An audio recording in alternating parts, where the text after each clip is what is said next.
25 বছৰিয়া ডেকাজনৰ মৰমৰ পেহীয়েকক লৈ বৰ্তমান ভৱিষ্যত বুজিলে খুৰী।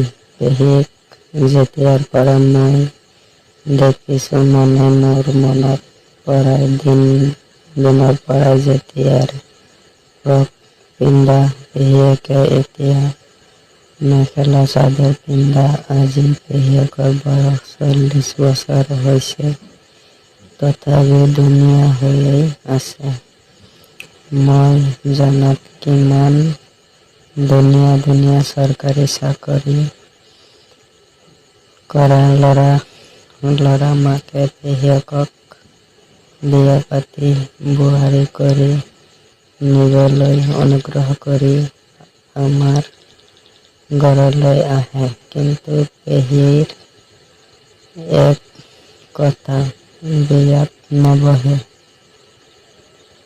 মায়ে পেহীয়েকক ভীষণ ভাল পাওঁ, শ্ৰদ্ধা কৰোঁ আৰু বুকুত শুৱা বুলি ফোন কৰিলেও দপলিয়াই যাওঁ। অলপ অসুখ কেৰেপ নকৰে। ভিডিওতে লাইক, কমেন্ট, শেয়ার, সাবস্ক্রাইব করে বলবেন না কিন্তু। চ্যানেলটাকে সাবস্ক্রাইব করে আমাদের পাশে থাকবেন। ধন্যবাদ। আজকে ভিডিও এখান থেকে শেষ করলাম। দেখা হবে পরবর্তী ভিডিওতে।